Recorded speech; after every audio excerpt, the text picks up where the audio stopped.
नमस्कार दोस्तों। हमारी आज की कहानी है बालक ध्रुव कैसे बना ध्रुव तारा। हम रोज रात आसमान में जगमगाते अनगिनत तारों को देखते हैं। उनमें से उत्तर दिशा में दिखाई देने वाला सबसे चमकदार तारा हम सबका ध्यान आकर्षित करता है। सदा स्थिर नजर आने वाला वह तारा है ध्रुव तारा।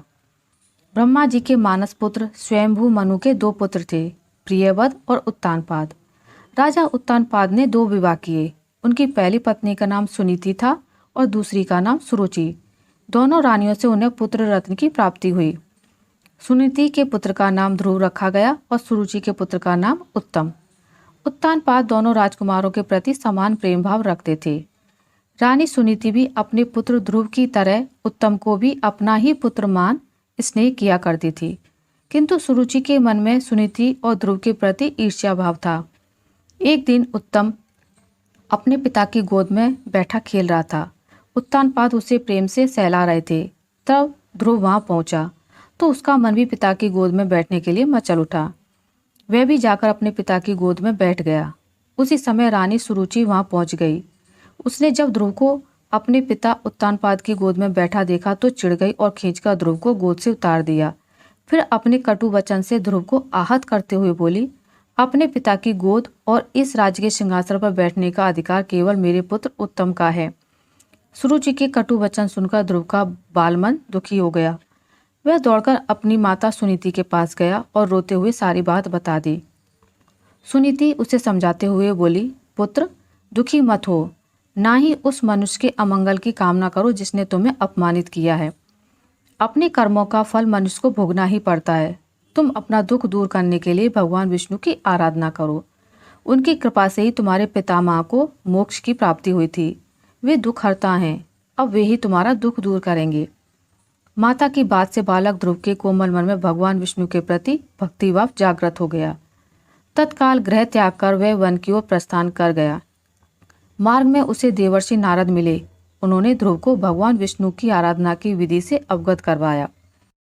उसके उपरांत ध्रुव ने यमुना में स्नान किया और अन्य जल त्याग कर पैर के अंगूठे के बल खड़ा होकर भगवान विष्णु की आराधना में लीन हो गया। समय व्यतीत होने के साथ उसके तप के तेज में वृद्धि होने लगी, जो तीनों लोकों में पहुंच गई। उसके अंगूठे के भार से पृथ्वी दबने लगी। उसका कठोर तप देख भगवान विष्णु को उसके समक्ष प्रकट होना ही पड़ा। ध्रुव को दर्शन देकर भगवान विष्णु ने पूछा, वत्स तुम्हारी आराधना से मैं अत्यंत प्रसन्न हूँ, बोलो क्या वरदान चाहते हो। बालक ध्रुव कहने लगा, भगवान मुझे माता सुरुचि ने अपमानित कर पिता की गोद से उतार दिया था। उनका कहना था कि मैं अपने पिता की गोद का अधिकारी नहीं हूँ। माता सुरुचि की इस बात ने मेरे अंतर्मन को आहत कर दिया था और मैं भागा भागा माता सुनीति के पास अपनी व्यथा सुनाने गया तो उन्होंने मुझे आपकी शरण में आने का परामर्श दिया। मैंने आपकी आराधना आपकी स्नेह प्राप्ति के लिए की है प्रभुवर।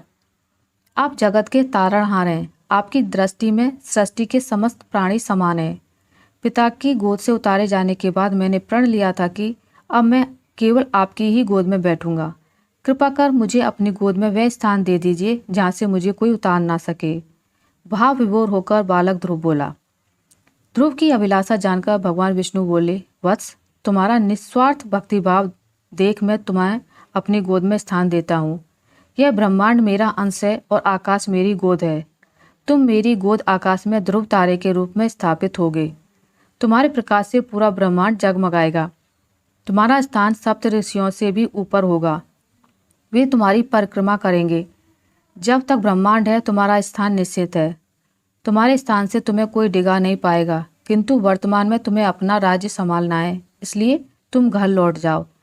36,000 वर्ष तक पृथ्वी पर राज कर तुम मेरी गोद में आओगे। इतना कहकर भगवान विष्णु अंतर्ध्यान हो गए। ध्रुव वापस घर लौट आया। कुछ वर्ष उपरांत राजा उत्तानपाद अपना राजपाट ध्रुव को सौंपकर वन चले गए।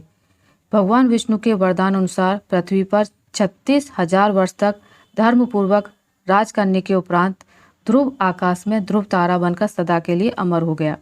आशा करती हूँ आपको मेरी आज की कहानी अच्छी लगी होगी। अगर आपको मेरी ये कहानी अच्छी लगी है तो इसे लाइक करें, ज़्यादा से ज़्यादा शेयर करें और अगर आप मेरे चैनल पर नए हैं तो इसे सब्सक्राइब करना ना भूलें। मिलते हैं एक नई कहानी के साथ, तब तक के लिए नमस्कार।